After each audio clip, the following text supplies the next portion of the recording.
जी अस्सलाम वालेकुम। मैं हूँ अवैस सलीम, और जैसे कि आप देख रहे हैं मेरे साथ आज काफ़ी अरसे के बाद खसूसी मेहमान हैं इमरान शफकत साहब।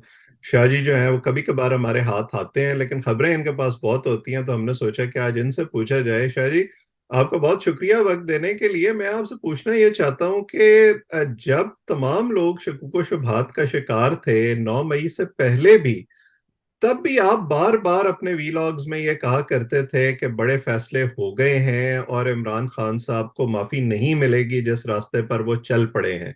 और खास तौर पर 9 मई के बाद तो फिर हमने देखा कि चीजें बहुत तेजी से ट्रिगर होनी शुरू हो गई। तो आपको लगता है कि अब चीजें उस ट्रैक पर जा रही हैं, या अभी भी कहीं कोई इम्कान मौजूद है कि चीजें तब्दील हो जाएं? देखें वैसा सियासत की खूबसूरती ये है कि इसको आप 100% इसको प्रेडिक्ट नहीं कर सकते। सियासत में जो हमने देखा है माजी में, जो बड़े दुश्मन थे उनका एक दूसरे के बगैर अब गुजारा नहीं होता।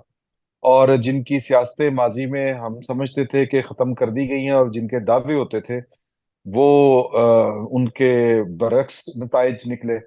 लेकिन एक बात जरूर है कि जो पॉलिटिकल साइंस है ये है साइंस, जिसको हम साइंस कहते हैं ना, तो किसी वजह कहते हैं साइंस। साइंस का जो बुनियादी वो है तो मंतक वाला इल्म है, और आपको पता होता है कि दो और दो जमा चार होते हैं। साइंस वो इल्म है कि जिसमें आपको ये तो पता होता है कि दो और दो जमा चार होते हैं, लेकिन ये चार कब होंगे वो थोड़ा सा टाइम वाला इशू हो जाता है। और चूंकि इंसानी रवैयों के ऊपर ये जो साइंस है बेस करती है, तो इसलिए हतमी तौर के ऊपर टाइमिंग की बात जो है ना, वो जो मुझे समझ आती है कि वो आप नहीं कह सकते कि फलां टाइम पे ये होगा, फलां टाइम पे ये होगा। वो कोई बहुत बड़ा साइंटिस्ट होगा जिसकी जो पेश गोइयां हैं या जिसका सियासी तज्जिया जो है वो टाइम के एतबार से भी ठीक साबित हो। कम कम होते हैं। तो मुझे जो बुनियादी तौर पे ऊपर जो बात समझ लगती थी, जिस तरह आपने हवाला दिया है, तो वो ये साइंस का स्टूडेंट होने की वजह से लगता था। कुछ इन्फॉर्मेशन भी होती थी कि इन्फॉर्मेशन क्या होती थी कि अब ये जो काम खान साहब ने किया है, जिसको खान साहब के सपोर्टर कहते थे कि वो छिक्का लगा दिया, बिल्कुल उसी तरह जिस तरह आज जो काम आरिफ अलवी साहब ने किया है। तो बहुत से लोग कह रहे हैं कि जी कि ये छिक्का लगा दिया है, अब ये बाउंड्री से पार जाएगा, ये पकड़ा नहीं जाएगा। तो बिल्कुल उसी तरह जब इमरान खान साहब सियासी इमेच्योरिटी का सबूत देते थे अपने किसी एक्ट करके, तो जो लोग वो डोंगरे बजाते थे कि वाह वाह वाह, तब हम जैसे जो स्टूडेंट्स होते थे उनको लगता था कि ये गलत हुआ है। जब राब्ता करते थे, जो कंसर्न क्वार्टर्स होते थे, जो पॉलिटिकल उनके जो सियासी हरीफ है उनसे बात करते थे, तो वो कहते थे कि यार इस फैसले का तो असर ये निकलेगा। ये जो उन्होंने काम किया, मिसाल के तौर के ऊपर इमरान खान साहब ने जब देखें कि वो वजीर आजम ना होके भी पाकिस्तान के दूसरे ताकतवर तरीन आदमी थे। पहला ताकतवर आदमी बाजवा साहब थे और दूसरे ताकतवर तरीन आदमी इमरान खान साहब थे। बिल्कुल। लेकिन उन्होंने अपनी सियासी गलत फैसलों की वजह से उन्होंने अपना जो गिरफ्त थी रियासत के ऊपर वो कमजोर की, और सियासत उनको आती नहीं थी या उनके गलत फैसले थे। नतीजा आज हमारे सामने है कि वो अटक जेल में पड़े हुए हैं। हम्म। तो उसकी वजह खालिस्तान ये थी। हम्म। और जो आपने बात की कि फर्दर इनकी कोई बचत का इम्कान नजर आता है, तो आज जो इन्होंने काम किया है सदर साहब ने, हम्म। इसके बाद तो लग रहा है, और फिर जो गिरफ्तारियां दो हुई हैं असद उमर साहब की और शाह महमूद कुरैशी साहब की, इसके बाद तो लगता है कि शायद बचत के रास्ते बड़े ना होने के बराबर हैं। या अगर हैं तो वो फिल वक्त हमें नजर नहीं आ रहे। हम्म। कल को अगर कोई रास्ता खुल जाए, कोई हम्म। विंडो ओपन हो जाए, तो कोई बड़ी बात नहीं। मुझे ये लगता है कि अब अगर इमरान खान साहब के लिए कोई अपॉर्चुनिटी आएगी, कोई ऑक्सीजन का थोड़ा सा जो झोंका आएगा, कोई हवा आएगी, तो वो आएगी वेस्ट से, या जो हमारी इंटरनेशनल एस्टेब्लिशमेंट है वहां से खुलेगा। हम्म। और वो भी उसके उसके लिए भी एक खास किस्म की जद्दोजहद करनी पड़ेगी। कोशिशें तो अदरवाइज उसके लिए पाकिस्तान जारी के हैं पीटीआई की। वो गैर मुल्की सफीरों से भी मिल रहे हैं, अमेरिका के अंदर बड़ी लॉबिंग करने की कोशिश कर रहे हैं। लेकिन उसके लिए भी मैं ये कहता हूँ कि ये अपने हामियों को तो शायद वो कोई तसल्ली दे सकते हैं इस तरह से। उन लोगों को जो अमेरिका में निज़ाम हुकूमत किस तरह चलता है उसको जानते नहीं है।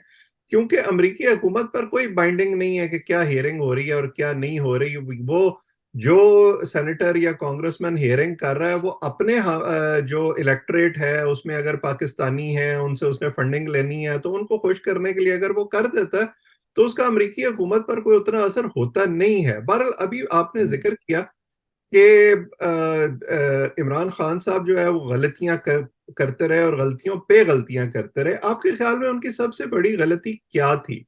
एस्टैब्लिशमेंट को इस तरह बराह रास्त चैलेंज करना है जैसे आज तक शायद किसी ने नहीं किया, या अपनी स्ट्रेंथ को ओवर एस्टिमेट करना? मेरा ये ख्याल है कि ये तीनों दोनों चीजें ठीक है। आपका जो आपने निशानदेही की है, ये दोनों चीजें ठीक है। एक तो वो बड़े फख्र से कहा करते थे कि मैं सियासतदान नहीं हूँ, हम्म। और मैं मतलब वो सियासतदानों को और सियासत को बहुत हकीर सी चीज समझते थे। ओवर एस्टिमेट अपने आप को, वो एक लीडर के तो अपने आप को उन्होंने ज्यूम कर लिया हुआ था कि अगर इवन मतलब वो उनके तो जो पैरोकार हैं वो तो उनको आलम इस्लाम का लीडर कहते हैं। तो ये मेरा ख्याल है कि उन्होंने अपने आप को ओवर एस्टिमेट कर लिया था, और उनको ये लग रहा था कि अच्छा, मैंने ना एक बड़ा अरसा पहले एक कॉलम पढ़ा था, वो मुझे ना कोई गैर मारूफ शख्सियत थे जो इमरान खान साहब के साथ उन्होंने वक्त गुजारा था।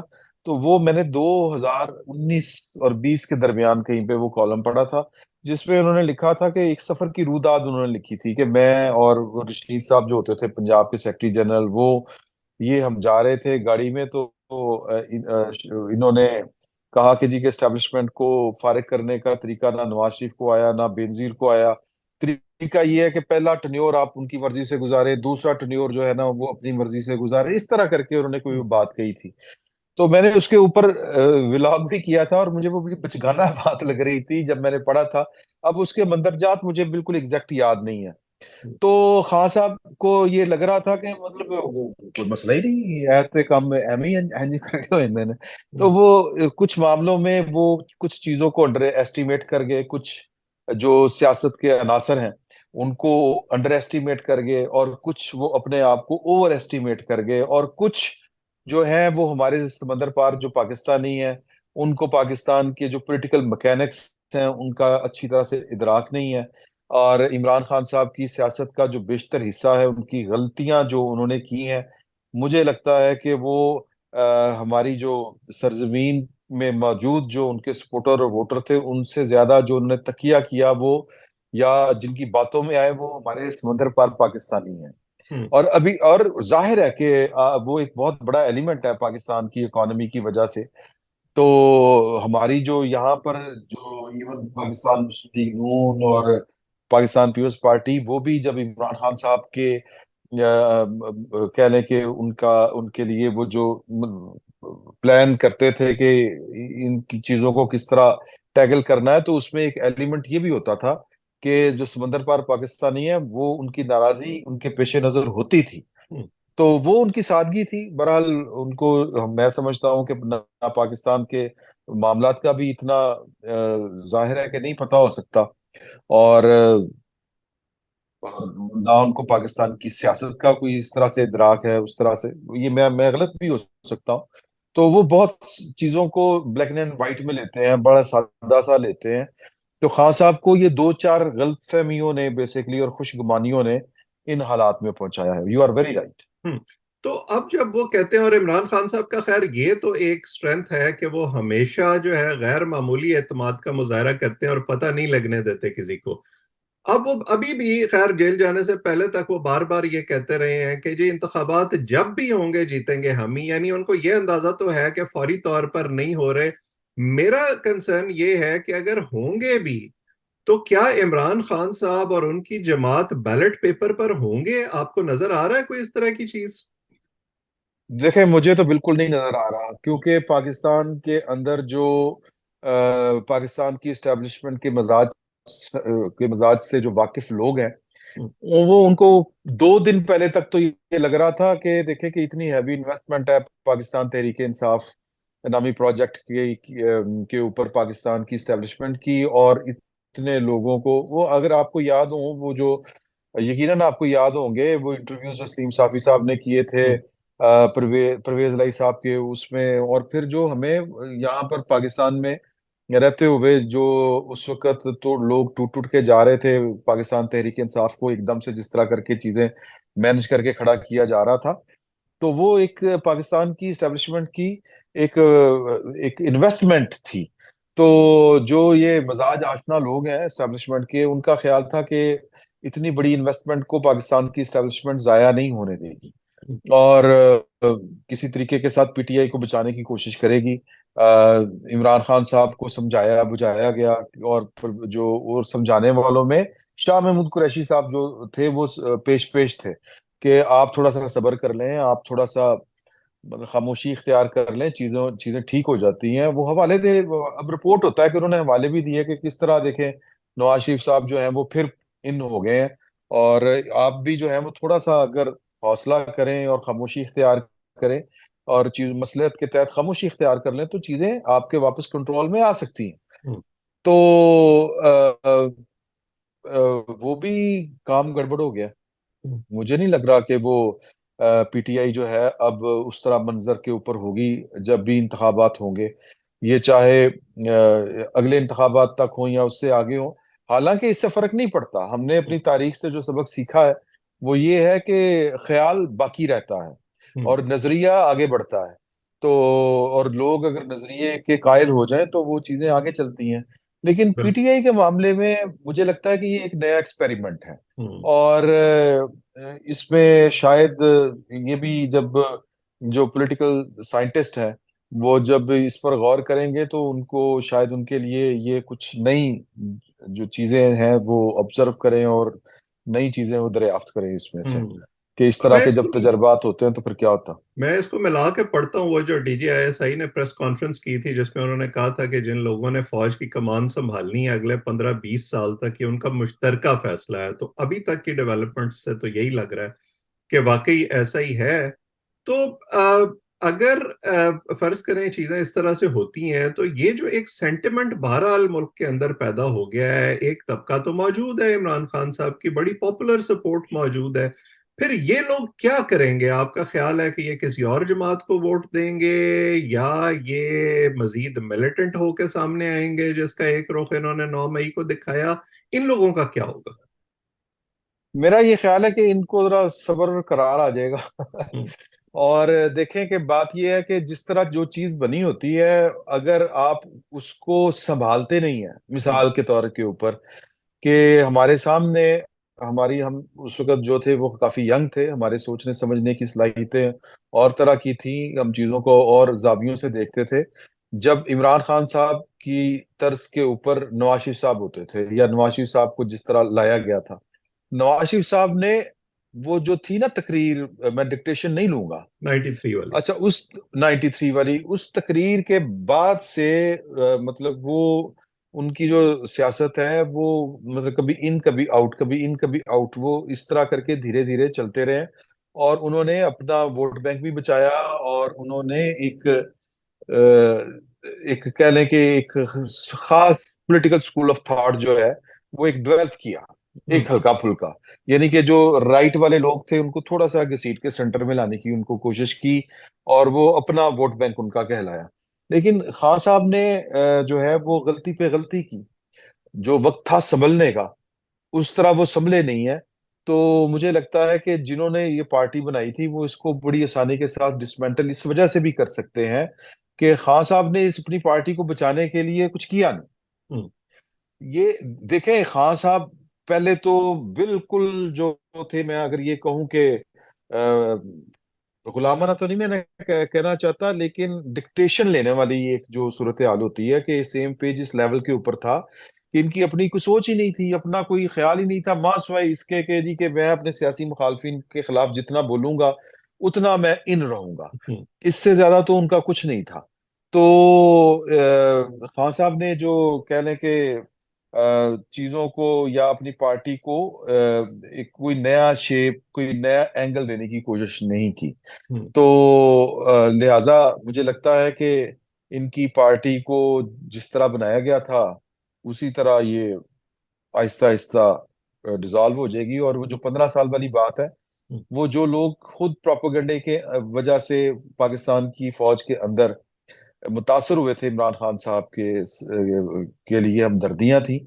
अ, बहुत से लोग जो है, बहुत से लोग, ये हमें जाहिर है कि फौज का एक डिसिप्लिन का मामला है, वो सारी चीजें तो शेयर नहीं होती, लेकिन मुझे एक बहुत खास जरिए से ये मालूम हुआ है कि, और मैंने एक दो लोगों से पता भी किया है कि वो तादाद बहुत ज्यादा है जिन लोगों हम्म, को फौज से मतलब सैक किया गया है या निकाला गया है, और उनकी पॉलिटिकल एफिलिएशन की वजह से। हम्म, तो इसका मतलब ये है कि पीटीआई की जो सपोर्ट थी एस्टेब्लिशमेंट की तरफ से, वो जो वक्त गुजरने के साथ साथ जिस तरह खत्म हुई है, वो इस पार्टी को हर्ट करेगी। हम्म, मुझे ये लगता है ये पार्टी फिक्री बुनियादों के ऊपर तो खड़ी नहीं है। हम्म। अच्छा, फिक्र क्या है खान साहब की? फिक्र ये है कि तरीका यही ठीक है, लेकिन पीडीएम की जगह के ऊपर मुझे होना कुछ होना चाहिए। चाहिए, तो ये बिल्कुल। कोई ये तो कोई फिक्र नहीं है ना, ये तो ये वाजह तो है। अरेंजमेंट है। अभी भी हाँ, ये अपनी तो तकरीरों अरेंजमेंट में है। वो ये कहते हैं कि मुझे निकाला तो गलत किया और बाकियों का निकाला तो बिल्कुल ठीक किया। अ, तो जी। आप सुप्रीम कोर्ट से बार बार इमरान खान साहब और उनकी जमात उम्मीद का इजहार करते हैं, आपको लगता है कि बंदयाल, चीफ जस्टिस बंदयाल जो है वो जाते जाते कोई सरप्राइज दे सकते हैं?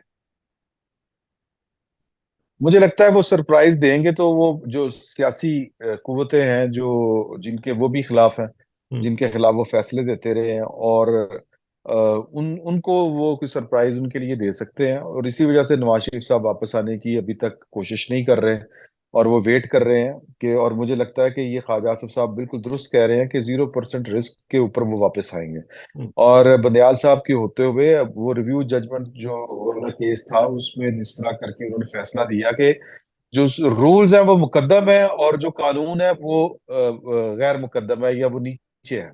हम्म, तो ये, यानी ये मजाक ही है ना एक तरह से। तो वो सरप्राइज तो इस हद तक दे सकते हैं। और वैसे भी मुझे एक पाकिस्तान नून लीग, मुस्लिम लीग नून के एक कदावर लीडर ने ये वाली बात कही कि जी कि वो पाकिस्तान की फौज का कुछ बिगाड़ पाए ना बिगाड़ पाए, हमें नहीं वो छोड़ेंगे। हम्म, बदियाल साहब के हवाले से तो हम हम्म, नहीं रिस्क लेंगे, आखिर बिल्कुल। तक रिस्क नहीं लेंगे, हम्म, मतलब सितंबर के एंड में आएंगे नवाज शरीफ साहब। हम्म, तो एस्टेब्लिशमेंट के खिलाफ इमरान खान साहब को बचाने के लिए मुझे नहीं लगता कि बंदयाल साहब जो है वो चाहते हुए भी, मैं ये इस पे जोर दे रहा हूं कि चाहते हुए भी वो कोई हैंकी बैंकी करें। हम्म, आप देख लें कि फौजी अदालतों के केस में जो बंदयाल साहब है, वो अब आपको जिस तरह उन्होंने फरार हासिल किया है, वो भी तारीख में लिखा जाएगा कि उन्होंने किस बहाने से, किस तरीके के साथ जान छुड़ाई है उससे। तो लिहाजा मुझे नहीं लगता कि वो पाकिस्तान की इस्टेब्लिशमेंट और इमरान खान साहब की फेवर में या इस्टेब्लिशमेंट के खिलाफ जाने की कोई कोशिश करेंगे। मुझे तो पिछले कई हफ्तों से उनके जो रूलिंग्स हैं उनसे ये लग रहा है कि वो अपने लिए एक एग्जिट स्ट्रेटजी ढूंढने की कोशिश कर रहे हैं कि बस चुप चुप सर नीवे नीवे करके तो जो है वो रिटायरमेंट की तरफ चले जाएं। अब थोड़ी सी बात कर लेते हैं आइंदा के मंजरनामे पर। ये अब निगरान हुकूमत ज़ाहिर है आ चुकी है और निगरान वजीर आजम ने अपने पहले खिताब में 9 मई का जिक्र करके अपना एजेंडा बड़ा वाजे कर दिया है। तो आपको लगता है कि ये निगरान हुकूमत में चीजें कुछ ज्यादा सख्त होने वाली हैं और कुछ ऐसे फैसले जो शायद पिछली हुकूमत नहीं कर सकी वो इस हुकूमत में हो जाएं? देखें, बात यह है अवैस साहब के, इमरान खान साहब 5 अगस्त को गिरफ्तार होते हैं, हम्म, और 8 अगस्त को मेरा ख्याल है हुकूमत की तहलील हो जाती है, कुछ इस तरह का जहां तक मुझे याद पड़ता है। बिल्कुल। तो अ, बहुत सी फेवर्स इमरान खान साहब को पाकिस्तान की पॉलिटिकल पार्टियों की तरफ से मिल रही थी, और अभी तक मिल रही थी। हम्म, वो जो उनका फौजी अदालतों में केस नहीं चल रहा था, वो दो शख्सियात ने रजिस्ट किया था, एक का नाम नवाज शरीफ था, एक का नाम आसिफ अली जरदारी था। ये बात जब हम करते थे मुख्तलिफ प्रोग्राम्स में बैठ के इंफॉर्मेशन की बुनियाद के ऊपर, तो जो इमरान खान साहब को सियासी अवतार समझते हैं, वो मजाक उड़ाते थे कि जी के ये कौन सी फेवर है, ये कौन सा क्या है। तो देखें, बात ये है कि ये जो निगरान हुकूमत है, ये निगरान हुकूमत है, हम्म, और ये जाहिर है कि इनके ऊपर उस तरह के पॉलिटिकल प्रेशर्स नहीं है। जो काकड़ साहब है वो पॉलिटिशियन है, और वो पॉलिटिशियन है, मतलब उनके बारे में किसी को वहाम नहीं है कि वो दूसरी तरफ के पॉलिटिशियन हैं। और बाकी जो है वो सारे के सारे टेक्नोक्रेट हैं, उसमें हमारे मुर्तजा सुलंगी साहब भी शामिल हैं, हम्म। बड़े क्लियर हैं वो। और पहले दिन जो उन्होंने बात की थी 9 मई के साथ साथ उन्होंने बात की थी कि किसी को कानून की खिलाफ वर्जी नहीं करने दी जाएगी हम्म। और कानून के ऊपर पूरा इतलाक होगा। मैंने इसको यही लिया था कि खान साहब भी खैर कोई नहीं, हम्म। क्योंकि देखें वो बहुत से काम तो पॉलिटिकल पार्टियां एक हद से आगे जाके नहीं कर सकती, हम्म।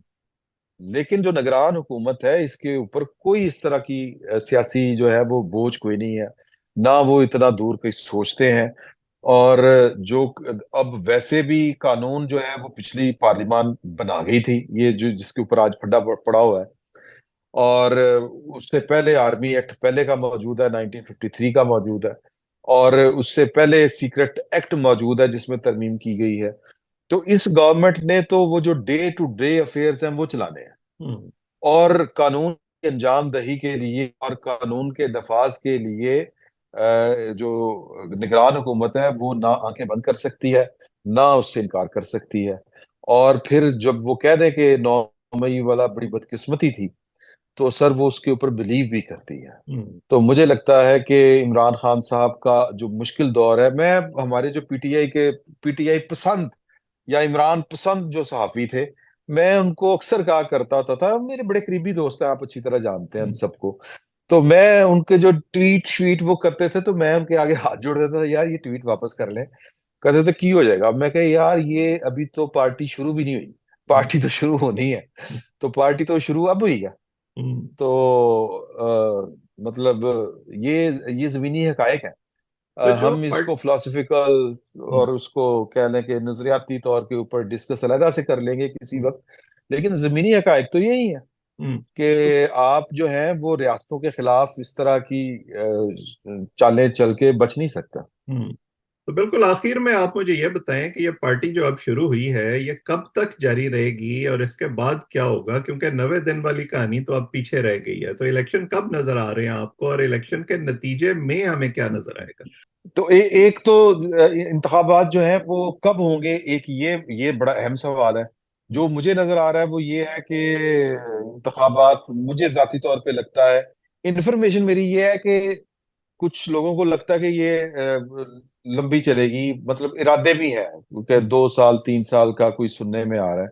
लेकिन देखें कि एक समाजी दबाव बहुत ज्यादा होता है, और हम जो है हमने बतौर कौम ये क्रेडिट, हमारे हिस्से में बड़े कम है क्रेडिट, लेकिन एक क्रेडिट है कि हमने यहाँ पर जो दुनिया में जो डिक्टेटर इस तरह के आते हैं, हमने वो 20-20 साल रहते हैं, 30-30 साल साल चलते हैं, हमने मैक्सिमम इनको ना 9-10 साल से ज्यादा नहीं बर्दाश्त किया।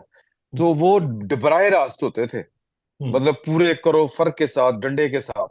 तो ये तो निगरान हुकूमत है। तो हम्म। मुझे नहीं लगता कि ये इतना दबाव झेल पाएंगे, और ना ही इस तरह की हुकूमतों के जरिए जो कौमें हैं वो अपने मसाइल तलाश करती हैं। हम्म। ये खाम ख्याली होती है कि वो ये हो जाएगा वो हो जाएगा, कोई नहीं होता। मुझे लगता है कि 6 महीने सूट करता है, और ये सूट करता था, तो अब ये बातें कर लें पॉलिटिकल पार्टियां जिस तरह की भी करनी है, उसके पीछे बड़ी रीजन थी, हम्म। कि लॉजिक थी कि ये 6 महीने तक क्यों ये गवर्नमेंट चली है। हाँ जाहिर है कि रिस्क होता है कि जब आप 6 महीने का आप सोच रहे हो तो 6 महीने कोई और भी सोच सकता है, लेकिन मुझे लगता है कि 6 महीने में इंतखाबात यानी फरवरी में मुझे लगता है कि हो जाएंगे। और कौन जीतेगा, पीटीआई तो मंजर के ऊपर आज की तारीख तक नजर नहीं आ रही। हम्म। और आने वाले दिनों में अगर एक आध बंदे के साथ ही सेटिंग करनी होती है, अगर सेटिंग हो गई उनकी, हम्म। तो ठीक है आ जाएंगे सामने बाय। लेकिन वो चीजें नजर नहीं आ रही उस तरह होता हुआ फिल वक्त आज की तारीख तक तो नजर नहीं आ रहा। यानी 19-20 के फर्क के साथ हमें कुछ इसी किस्म का सेटअप जो है वो वापस रिपीट होता हुआ नजर आएगा। बहरहाल देखते हैं। और पाकिस्तान की सियासी सूरत हाल में चीजें बदलते देर नहीं लगती और 6 महीने बड़ा लंबा टाइम होता है। सो इस हवाले से हम गुफ्तगू का सिलसिला आपसे जारी रखेंगे। आज की गुफ्तगू जो है उसमें काफी चीजों को आपने एक्सप्लेन भी किया और मेरा ख्याल है कि इशारे भी दिए हमारे देखने वालों को। आपका बहुत शुक्रिया जो लोग हमें देख रहे हैं। थैंक वो यू। इस चैनल को थैंक सब्सक्राइब यू। भी करें ताकि हमारी गुफ्तगू आइंदा भी आप तक पहुंचे। कमेंट सेक्शन में अपनी राय से भी ज़रूर आगाह किया करें। सैयद इमरान शफकत आपका और जो लोग हमें देख रहे हैं सबका बहुत बहुत शुक्रिया।